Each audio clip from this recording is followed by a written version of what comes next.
Welcome to the Copeland Coaching Podcast, where it's all about turning your job search into a slam dunk. Your host is Angela Copeland.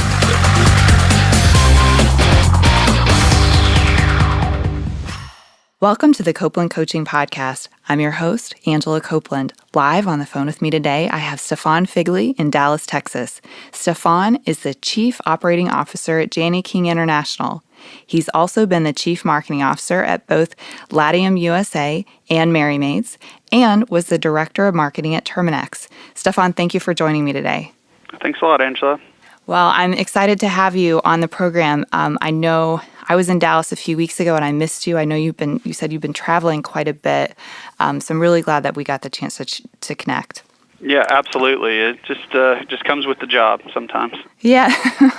Well, first, I think I have to disclose that I actually worked for you when you were at Merry Maids, where I was your Director of Digital Strategy and Marketing. So we do know each other before today. And I definitely enjoyed working for you. I don't know if I've ever told you, but you were one of the most sort of motivating leaders for me because I would come in and every day you actually said to me, I don't expect you to hit a home run every day. Just keep hitting singles and keep doing a good job. Well, I appreciate the compliment. It's always nice to hear that. It means, as an employer, as an employee, and a partner, it means that I feel something's hitting in the right places, so it's great. Yeah, well, I felt like you had a lot of perspective about, when people do a good job, and you didn't expect them to be perfect, but you did expect them to be good and to be, high performers. So I think that makes a big difference. But when it comes to being a good manager, sort of what are the things that you try to keep in mind when you're working with your employees? Well, I think you hit on one of the key points, and it's about perspective. For me, I try to get to know the people that I work with, who they are, what they enjoy, what their stresses are. That's another big part that I think a lot of people kind of miss out on. And I know that they're people. So I've grown up in my career, and there's failures, there's troubled spots, there's highs, and knowing that not every day is going to be the perfect run of a day for anybody, and understanding that helps for me to know and work with people. I also try to share with them the big picture. You said about perspective. A lot of folks that are working on different types of the business kind of get lost in their own very special area and don't understand necessarily how it fits for the growth of the company or how it fits in the project. And that's something that I try to bring to folks that work with me so that they know that they're part of the entire picture and how it works. And then the success of the team, we're all together. So to succeed, we're all going to have to hit on somewhat of our cylinders. I don't think you have to hit on every cylinder. That's nearly impossible, and you can see that in sports every day, which I do like to use a lot of analogies to sports, speaking of the home run situation. Right. So, but, there's definitely some things that I like to do. For me, to be a good manager, my job is to take the heat for everything for my team. I don't need any of my superiors or clients or anybody like that going around me and saying to my team anything different. I'll take it with my team. It's our accountability. I have found that that's pretty useful. What happens is people that are maybe a little bit nervous with some very senior people tend to work better with that, knowing that I've got their back. And so that's been one of the areas. And finally, we are human. And so really the growth that I've seen comes from tripping over things, and we fail sometimes. And I don't mean failing by destroying a company and their revenue and stuff like that, but we trip up, we make mistakes. Our vendors make mistakes if we're partnered with somebody, and it's really how we all work together to kind of get past that. And it makes us better as a cohesive team, which is going to improve us the next time we're out facing something. So those are some of the areas that I'd really try to concentrate as a manager and leave it to the team that I'm working with. Well, I think that's really good feedback, both for people who are looking for a good manager and some things to look for, as well as people who are moving into management that are trying to think of, where should I focus my energy? I think another thing I noticed with you is that you were willing to take risks and you weren't too upset if those risks didn't always result in something great. You were okay with some level of failure to test new things. I know there was like a project at one point that the business school that I went to, they did some kind of a marketing plan for us, and it actually required for us to fly to Los Angeles to participate in some discussions. And I think if I had presented this idea to someone else and said, hey, let's go to Pepperdine and LA and, do this project, they're going to mark up a plan for us, I don't know that somebody else would have gone along with that. Well, I mean, you got to look for, if we only do what we all know, you're really not doing anything new. And it's funny that you say that, because yes, I don't mind taking some risks, but I can tell you in my career, I think there's some folks that I've bumped into folks that look at the risks and say, that's too risky, or why are you doing that? And the thing is if we just continue doing the same stuff, we aren't going to get any better. We're not going to get any new results. I had one leader that I worked for, and the person I'm even talking about, while we were together at Mary Maids, and the leader said, we're going to do the same thing, we're just going to do it better. Mm-hmm. Well, that's not doing much. I'm hoping everybody's giving their best, and if everybody's giving their best and this is what we're achieving, without changing anything, we're not going to do anything different. We're just going to burn ourselves out knowing that we're doing our best and it's not good enough for this person's expectations, if you will. Mm-hmm. So the only way that I feel people themselves can grow, they have to step out on a limb, take a little bit of a risk, and then that's what's going to find, you're going to find your sweet spot. And if you get good at being able to deal with the riskier situation, and sometimes failing. But when you fail, take it head on. That's what I am big about. I'll walk in. I remember at Terminex, I walked into the CMO's office and I said, nope, I missed that one. I hit it wrong. He looked at me all shocked that he had this whole thing prepared to tell me how bad I did. And I said, nope, it's wrong. The data doesn't work. Look at this. Here's what I think happened, and we need to do this. And it completely caught him off guard. And I've seen that a lot. And owning the failures are something that I do. I accept that. And it's hard sometimes, but it helps me learn. It helps everybody else learn. And for what I've seen, it's helped us get better in all the areas that I've been in. Yeah, absolutely. I think, too, the people that you're mentioning that we worked with, they're much older. And I think you're kind of a new generation of leader because you're a younger leader. So I think... I like it. I'm younger. Right. Thank you. Yes, sometimes that still happens. I feel the same way when I get carded or whatever. Yeah. It's like an exciting day. That's right. I keep asking to be carded. I'm not allowed. They don't do that anymore to me. But, I think there is sort of an old school way that things were done. And I feel like you're kind of on the cusp of a new generation that is working differently and, expected to do more different kinds of things, think outside of the box and, be a more sort of multi-dimensional leader, which I really like.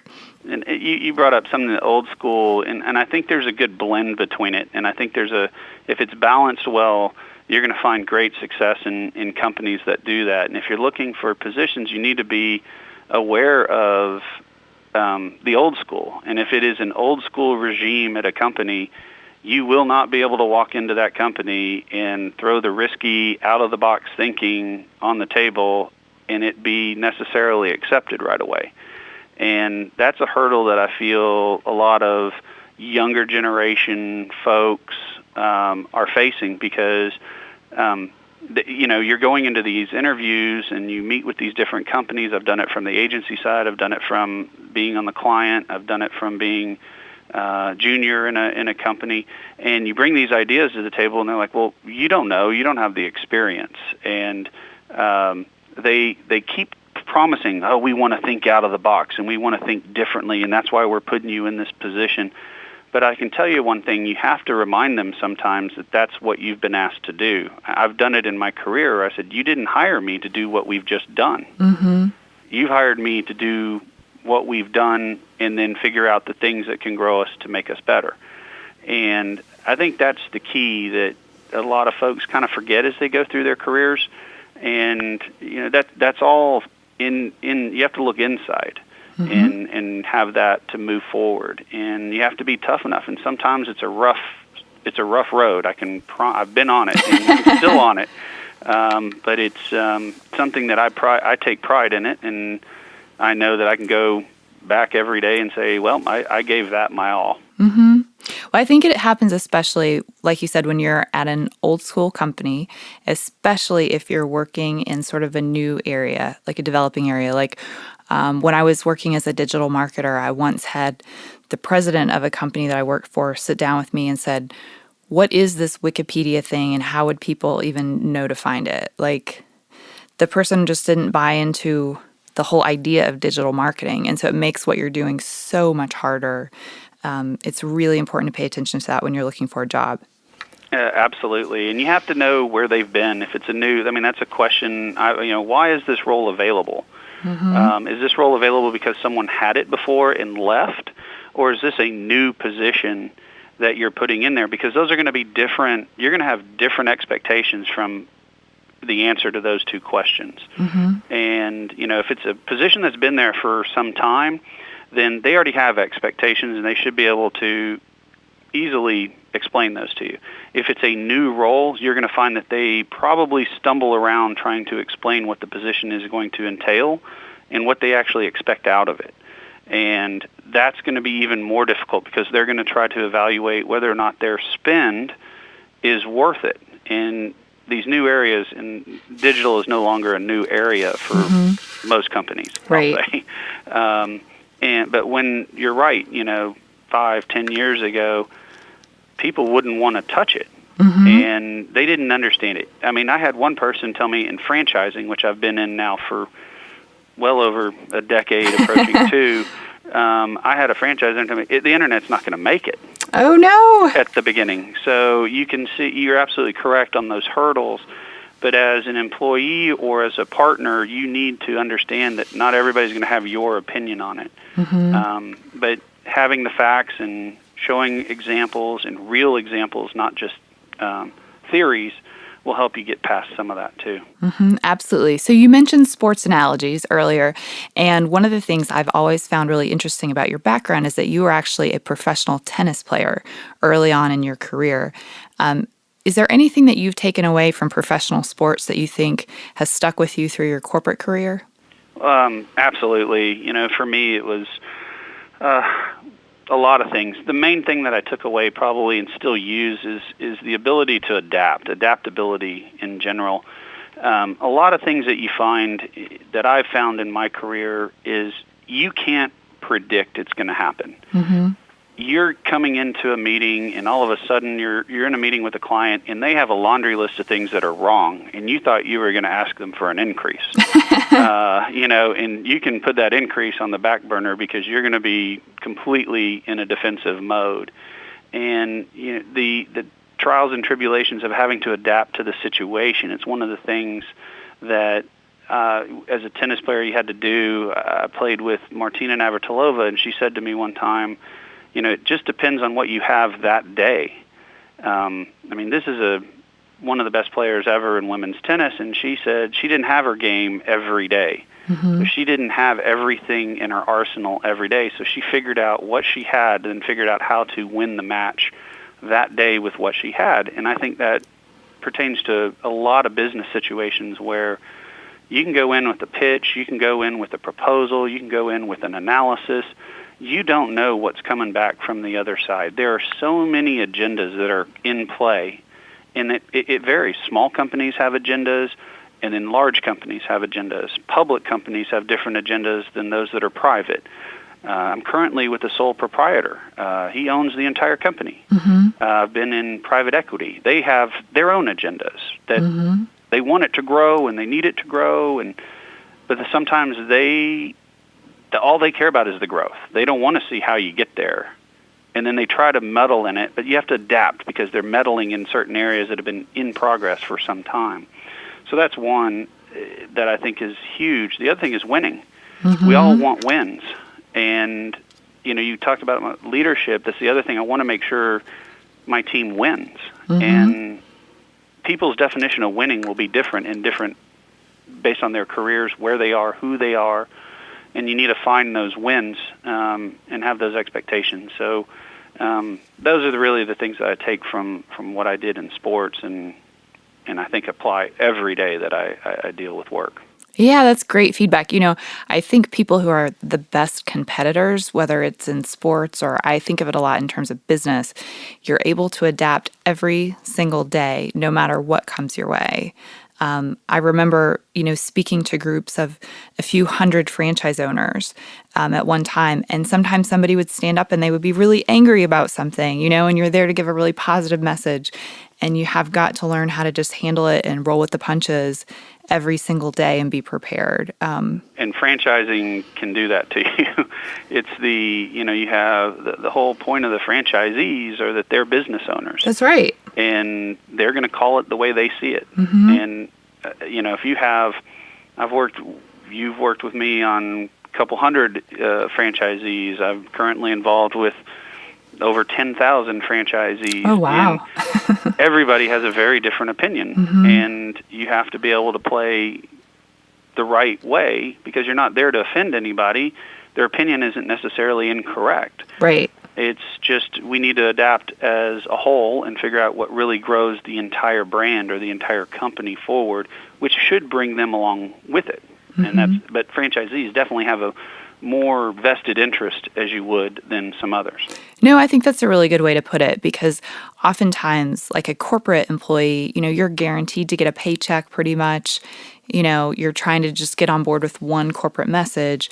But as a franchise owner, how you do day-to-day in business really impacts how much money that you take home. And if you became a franchise owner, sometimes it's because you're an entrepreneurial person who thinks outside of the box, who may think differently than that one corporate message. Absolutely. Yeah, and when you deal with so many thousands of franchise owners, you get thousands of different opinions.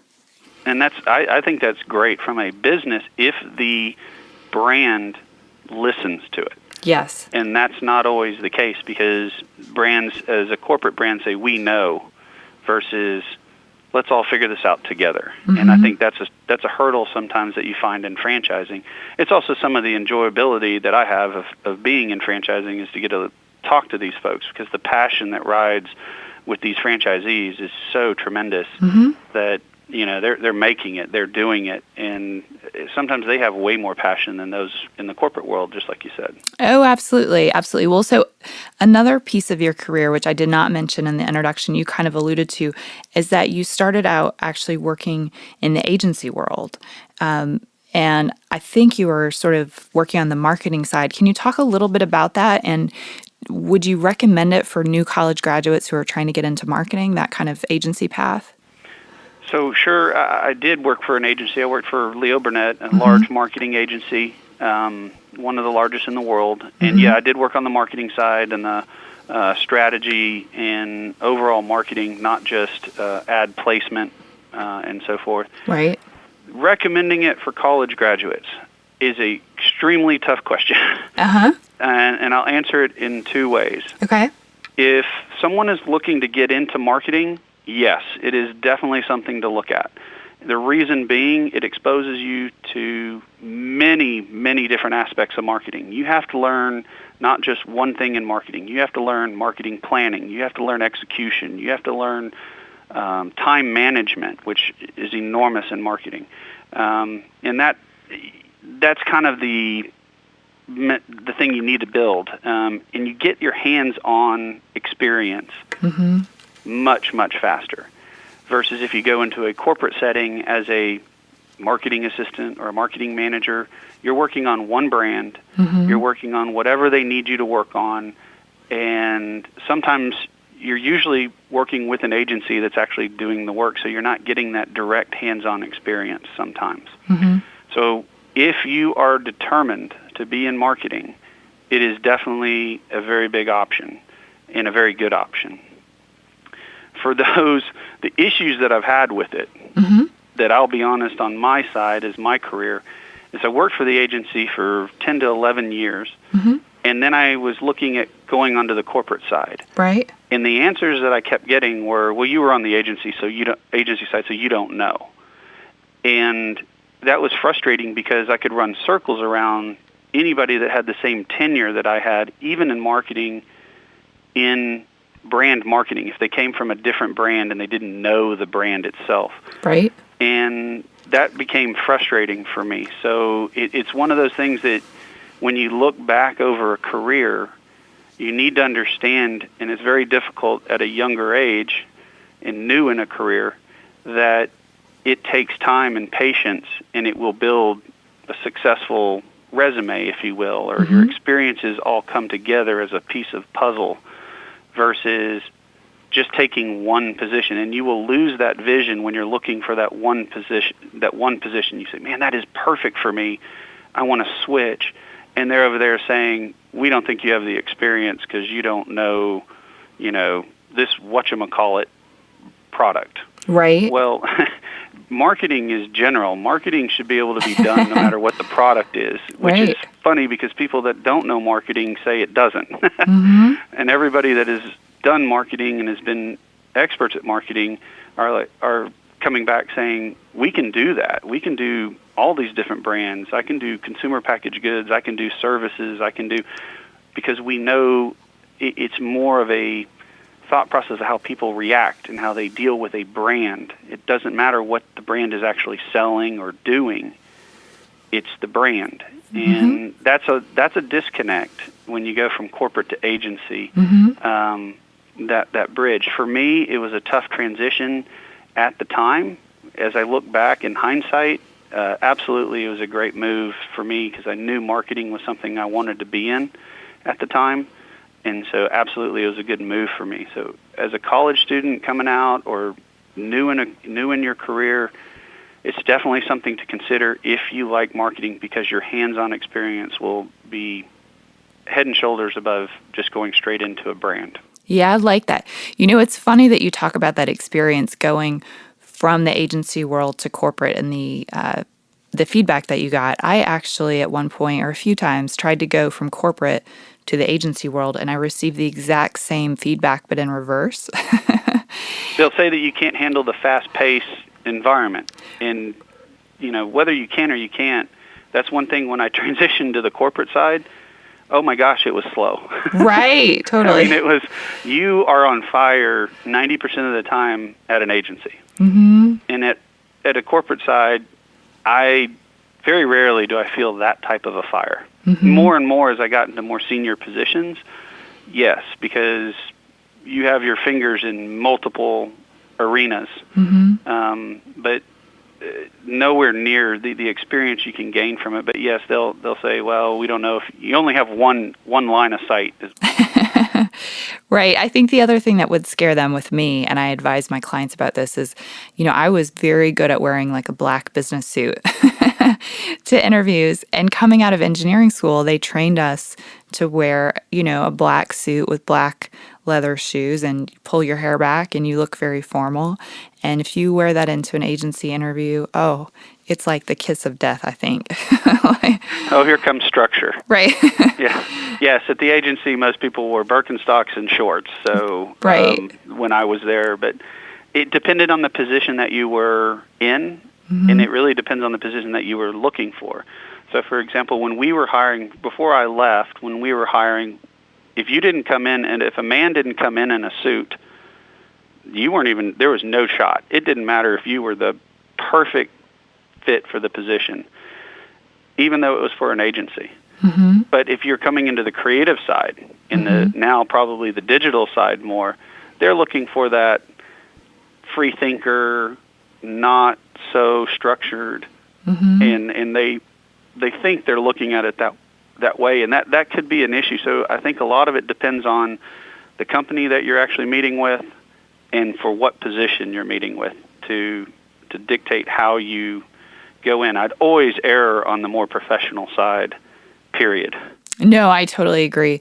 But when I do speaking and when I work with clients, if they're going into interview at an agency, I usually tell them, be sure to wear just a little bit of color, look like you have a personality. Absolutely. Versus in corporate, I would try to sort of tone down my personality as much as possible. I was there just to be all about business. Yes, they want robots. Right. So you really have to tailor your look to your audience, like you said. Agreed. Well, also, while you were at the agency, I believe that you lived in both Russia and Germany. Is that right? Yes. Okay. Yes, I did. Well, so I'm curious to hear a little bit about how that influenced you and if you would recommend sort of working internationally. I work with a lot of clients who wonder if they should work internationally, but many of them are a little bit afraid to take that leap. For me, it was fantastic. With my background in tennis, international travel was not foreign to me, and that was, pun, I guess, just have to come with that. But it was normal for me, and so there was something I was striving for as I was at the agency. And for me, it gave me exposure to business in general. At the agency, one of the issues about being in an agency is you work on all these projects. So your hands-on experience is great. Where you miss a little bit is the business exposure, the analytics. How is the business actually run? And that I got from going international because we didn't have huge amounts of teams. We had agencies. I opened up one office in Russia and had to hire the staff and had to deal with all the operations, and then moved into Frankfurt where we had an existing location, but had to then engage with the local agency or the local office, but still build. I was running 23 different markets throughout Europe and Eastern Europe. Wow. And the Middle East, and we had to then build the business. And so it was still a business plan, and that was what was great. So it definitely made me more business savvy.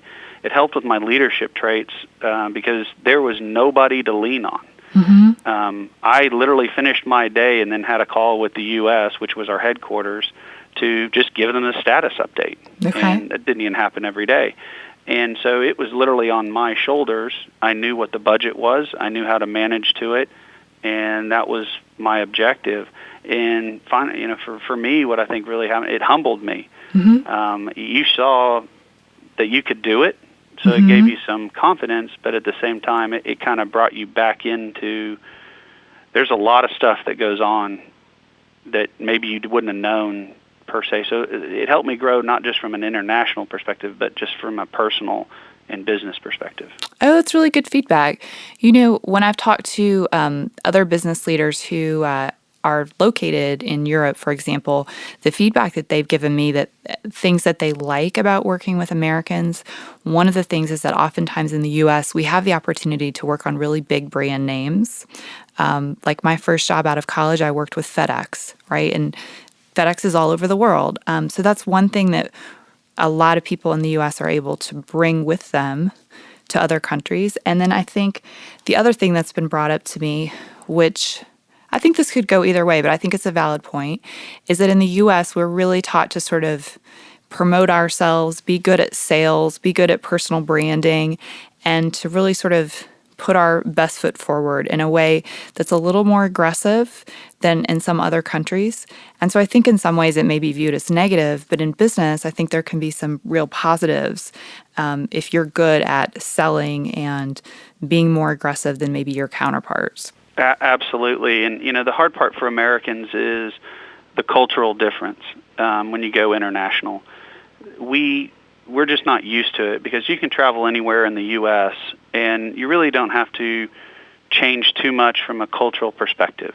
But if you travel to Japan versus the Philippines, which aren't next to each other but not necessarily too far in a global situation, there's different cultures. There's a different mindset to it. And then to Russia and then to Germany or to Spain even, they have different cultures. They approach work differently. We do have a more, quote, professional mentality, unquote, if you will, coming out of the U.S. That's also looked at sometimes as a negative. they treat and approach work sometimes a little bit differently than we do. Right. And yes, that's good for us on some points and potentially seen as negative, as you said, on others. But it's all about adapting to the situation and being able to and welcome the change. You can't go into a market and force your American ways on them. They'll be offended. And so there's just a nice, hybrid model, if you will. You don't want to go all the way to them, but you want to be somewhere else and be professional. And you learn a lot by doing it. At the same time, it's a risk, as we were talking about earlier. And for individuals, you have to be in the right mindset to take that risk, I think. If you haven't traveled a lot and you think it's just going to be really cool, you have to understand that there are a lot of things that make it very difficult. There's language barriers, there's the flat out, you can't even read the menus. Sometimes they don't speak English, depending on where you are. And not everybody is as helpful. Most are. But sometimes you'll run into those. And what I always used to say is you had to be on all the time. That's right. And I think that's maybe a little bit less now, as I think globally we've kind of become more as one. But when I did this was years and years ago, and Russians did not speak much English at all. And the French spoke English but didn't want to speak English to you. So there's different things, and you had to be on and thinking every waking minute sometimes, and that was tough. It was stressful. No, for sure.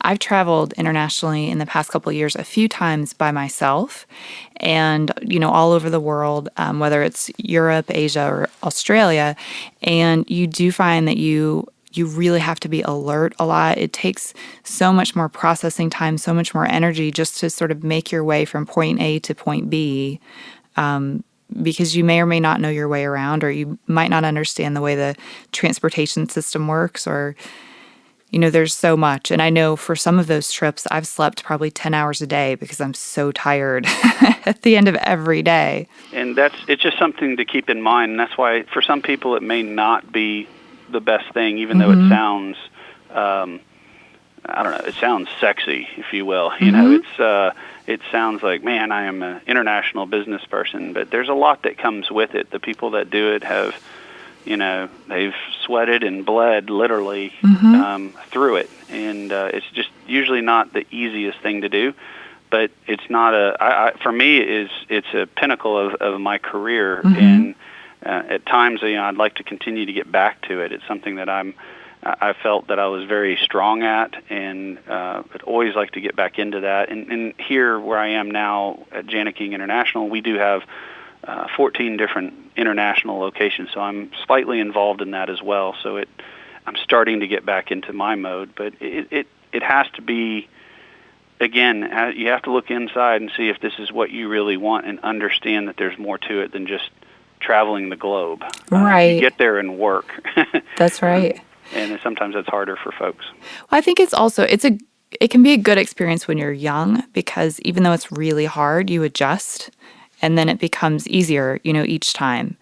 Yes. Or every day becomes easier, I should say. But I Absolutely. think, if you're much older and you've maybe never traveled, it could be a lot more difficult than maybe what you're picturing from your vacation. Yes, it is not. You can't use your vacation to say this is why I want to do this. Right. It's not going to be anything like it. In fact, if you said, "Oh, I've traveled to Italy, I want to go work in Italy," you'd go work in Italy, and I can promise you will not want to go back. Right. I mean, it's just the way it's going to be. It's just we're vacations glamorize the locations, which is the fun part about it. With work, my parents would always say, it's great, you got to go to Budapest this week. And I said, yeah. And they said, well, what did you see? And I said, well, I saw the airport, the cab, and the office. I really didn't get to go anywhere. I was 2 days in Budapest and then 2 days in Bucharest, two different countries. And, the people at work are telling me they have this unique problem that they are facing. But it's identical. These countries are located next to each other. And they have the identical issue, but you have to sell it to them as, wow, my gosh, you Romanians have such a unique issue. Yet I sell the exact same situation and the same solution as a consultant for for the agency in Hungary and in Romania, and in the same week, and still didn't see any sights there. You know, I had dinner one night out on the river in Budapest, and yes, you got to do some fun things, and not to say it's all negative, but a lot of times these companies that are putting people over there are expecting them to work, and you got your weekends, you should be able to do that. And you're right, if you're younger and you really have that exploration feeling, it's unbeatable. Absolutely. One thing that I recommend to people when I travel internationally, I often will look on websites like meetup.com or other local sites, and I will look for business meetups. Like I was in Dublin last December, and I went to a startup incubator's sort of accelerator launch program and learned about what they were doing there. And I met with other business leaders to learn about what was happening in Dublin. So even though I was kind of there on vacation, I learned about what was happening on the business side. I learned more about the local culture. So if somebody's interested to move internationally, I often sort of recommend things like that because you can kind of get a bird's eye view on more than just the vacation activities. Absolutely. You have to do the research beforehand. When the agency was putting me into Russia, I took actually a Russian immersion class, and it wasn't to learn the language. It was to learn the culture and what the expectations were. And, you know, when you go to dinner with a client in Russia and they start serving vodka, you cannot pass it up. It is extremely rude. And so, you know, you had to learn what was considered rude, what would be polite. This gluten-free kick that's going on in the United States would be completely frowned upon in Europe and Eastern Europe. First of all, they don't have that same issue. But if you would say, well, my diet doesn't... No, we're having business here. Right. And that's old school, but that's the way they're raised, and that's their culture. And so it's Japan. If you get invited by the head of your main contact at your client or even within your company to go have dinner and sing karaoke, you're going to sing karaoke. You better be ready. I don't care who you are and how you sing. You're singing karaoke. And those are memories that anybody who's done it will laugh because it sounds fun, but for some folks it's absolutely terrifying. Right, absolutely. Don't worry, the sake helps. So. Right. Lots and lots of sake. That's right. Well, so I mentioned earlier that I feel like, you know, you're really kind of on the cusp of being sort of a new generation of leader. And it reminds me a lot of a conversation that I have with many of my clients, which is oftentimes my clients are looking to make a major career shift. And typically their family gives them pretty negative feedback because their parents usually stayed at a job for 30, 40 years and they retired from that job and they got a really nice pension. And so the advice they're getting from their parents is stay at your job, don't switch. I've actually gotten really similar advice myself. But you've changed jobs a number of different times. So I'm kind of wondering what your philosophy on this whole job switching thing would be. Well, I think for me, based on today's work environment, it's not suited for the long-term employee. Very rarely. Definitely the minority. I wouldn't say rarely. Definitely the minority. Probably under 25% of large companies are what I would call suited for the long-term employee. And we're talking about different. A lot of it depends on what levels you're going into it at. And so forth. But my dad stayed at a company for a really long time, but he's been one of the ones telling, you know, with me saying, wow, that doesn't seem like they're treating you right, or, boy, you sure delivered on that. Why hasn't that been rewarded over the years? And that's where what I've found in the companies, and I see, having consulted, having worked on the agency side, very few companies are really setting their employees up for the long-term gain. And even at the company that you and I worked with, they struggled to figure out how to make that long-term loyalty component even hit. and they struggle through that. And then they start it, and then they don't like the investment that it is. And then it gets turned over to a private equity company, and they don't like that investment at all. That's a bad investment.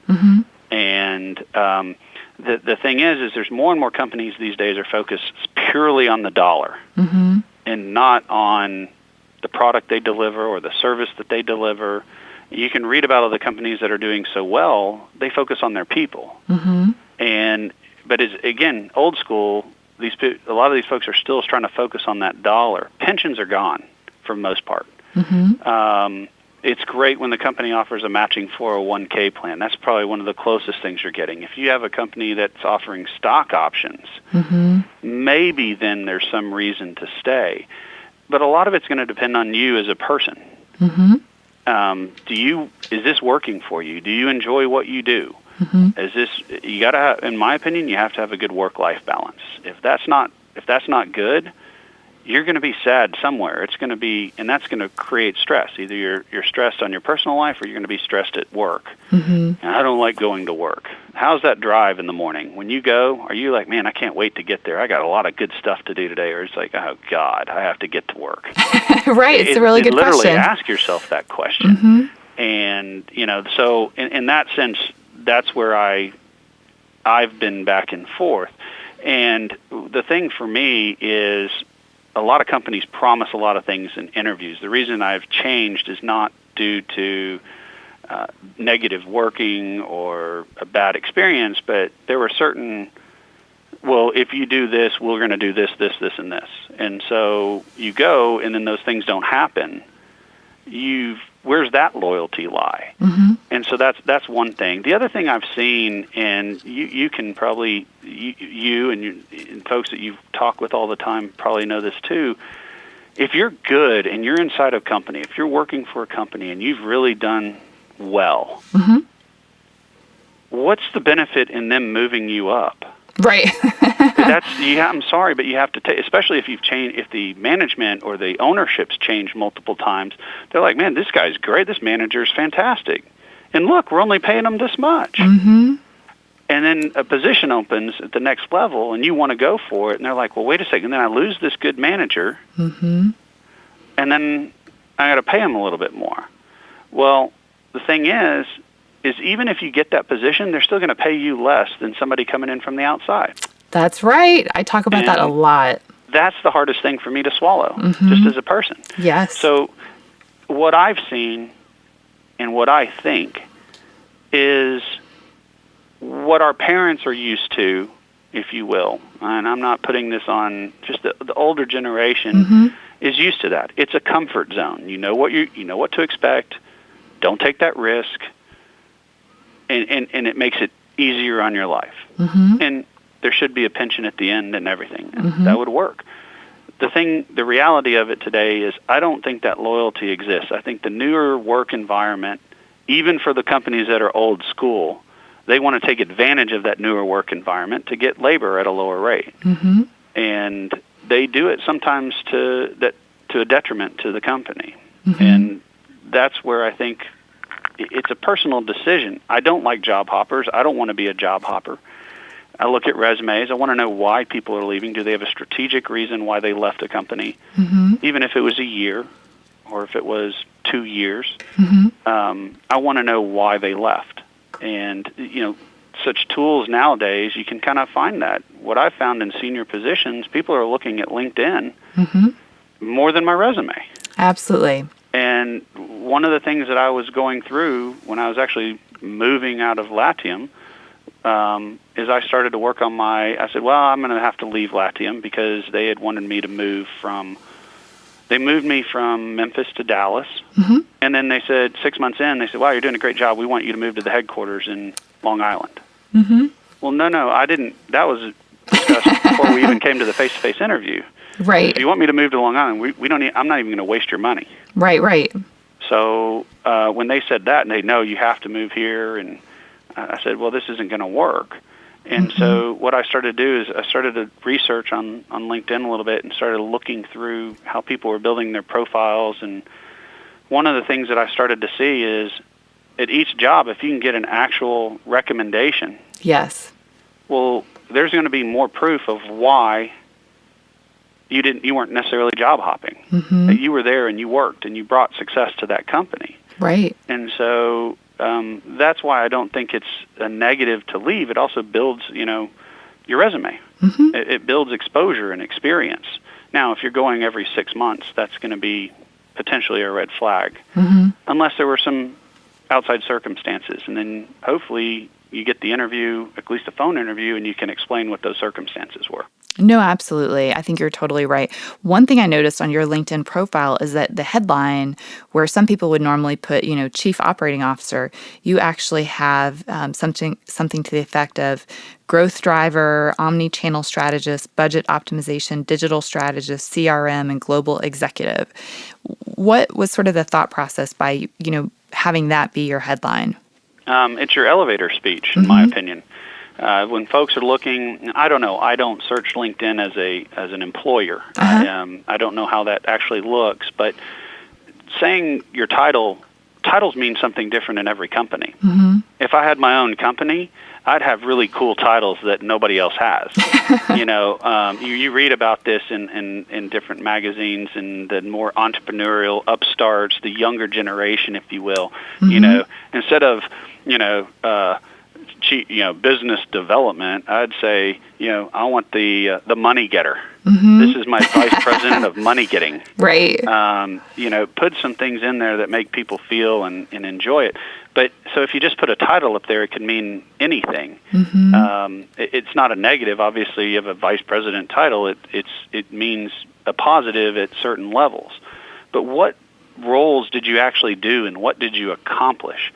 That elevator speech, you only get them for a few seconds. And if you haven't sparked their interest in a few seconds, then they may not look at it at all. And so at my level, and what I'm trying to do, if anybody's looking for interest, and I'm always open to opportunities, since I don't own my own company, I'm always open to opportunities. It doesn't mean I'm going to another one. But I want people to catch it and say, wow, I'm looking for a growth driver. I need a growth driver. I need somebody that can move EBITDA in the right direction. I need somebody that understands digital marketing. Right. We have international locations. So right there, I've answered that in my elevator speech, if you will. And that's the reason that I have it based like that. I don't know if Chief Operating Officer would really, are you looking for somebody that's already employed? Right. Really, if I wanted to put Chief Operating Officer, I'm probably just posting it there so that vendors can find me and try to sell me something. Right, that's true. Absolutely. Well, another thing that you put in your LinkedIn profile is actual results. Like under each position, you've got numbers. And a lot of people don't do that, but you put things like I saw one that said you increase the number of contracts by a certain percentage over a 12-month period. And that's a really different way to look at things as well. Have you always had that on your LinkedIn, or sort of what prompted you to add those kind of results? I started doing those results actually. I started putting those on about 2 or 3 years ago, and it's really my resume. It matches my resume, I wouldn't say verbatim, but very close. So that if anybody's gone onto my profile and looks at my profile, you'll have the ability to read the story of who I am and what I've done, and make an evaluation just like anybody would with a resume. And I feel that the way that I am, people who are looking for managers, for directors, for vice presidents, and up, they want results-driven people. You want to make sure you're putting it there, and it shows I've worked. These are real results.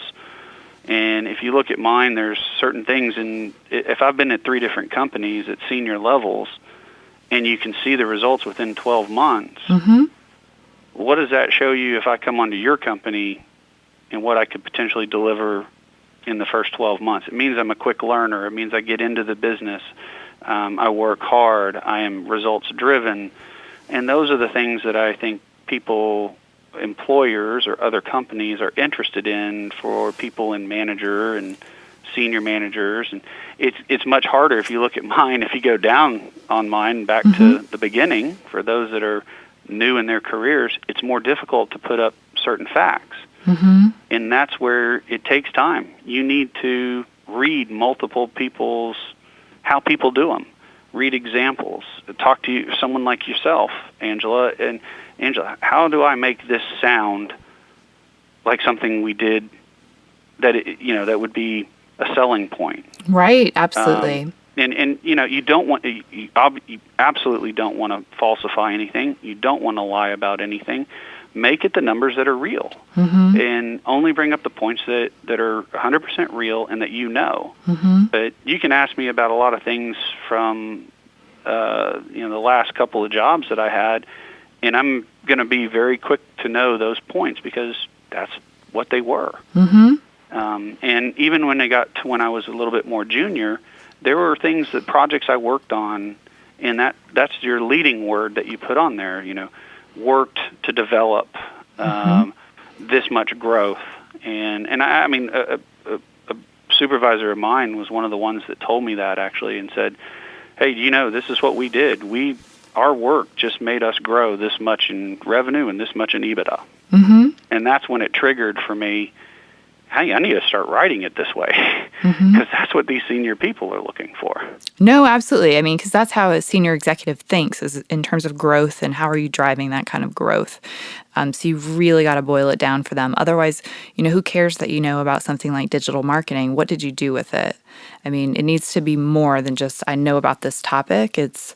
And I know about it and I drove business. I drove revenue. You said it exactly right. You got to remember, now we go back to the old school again, right? They may not understand everything, so they want to know, just because you've managed social media, they want to know what you did that managed social media that was so successful. Because they don't understand it. They're lucky if they have a Facebook page. Right. And I was one of those. I've stayed off of Facebook for years because it wasn't something I needed to do or wanted to do, and I had to learn it. When you and I were doing it together at Merry Maids, we broke the ceiling for that for the parent company and how we were going to approach social media and what did it drive and what were the benefits. And those are the things that you want to point. If you're a social media manager at a company, talk about the new number of likes, the new number of engagements, those are the facts that heck, you know them probably better than anybody else in the company. And those are the things you want to show as success, not, I was able to write a new script for this and I post it every day or every week. Well, we can get a lot of people to do those things. Right. What's different about you? I mean, I literally can go get interns to do social media posts. Not they can't come up with a strategy necessarily. Right. Maybe they can. I'm not saying they can't. But in general, writing it, if I said, here's your objective and write it, and I had 4 interns, I bet you one of them is going to be pretty darn close to something we want to say. That's right. So what did you do when you managed it at a company? You need to show those as metrics. Absolutely. Well, we've covered just a ton of different topics. I really appreciate all this great advice. Is there anything that we've missed? Is there any other advice you'd recommend for people who are trying to switch careers? For switching careers, no. I mean, just stay with it. It's not an easy road. Looking for a job, switching careers, it is its own job, and you're going to have a lot of no's or a lot of non-responses. Work the networks, network yourself. Make sure your resume is very clean and up to date. Make sure it matches to your LinkedIn profile, and be willing to talk to folks. Not even if it's just about a position. Say, I'm really interested in your company. I'd love to be able to just talk about your company and any benefits that I could potentially bring to it. But it doesn't happen overnight. It's something you have to stick with and bear down if you really want to do that big of a switch. Absolutely. I love that advice. The clients that I work with who I look at and they're like the best competitors, they're the ones who win first. They're the ones who are okay with the no, and they just keep showing up every single day and they just keep trying. The clients that I have who struggle the most are the ones who get discouraged by not getting a return email or return phone call. And they just really feel that, every single time they get a no, they've lost the game. And they don't show up for themselves. So I think that's really great feedback coming from someone who's had such a successful, long career. Well, I appreciate it, and it's just sticking with it. That's all there's to it. Well, so if our listeners would like to learn more about Jani-King, since that's where you're currently at, where should they go on the internet? They can go to Jani-King.com.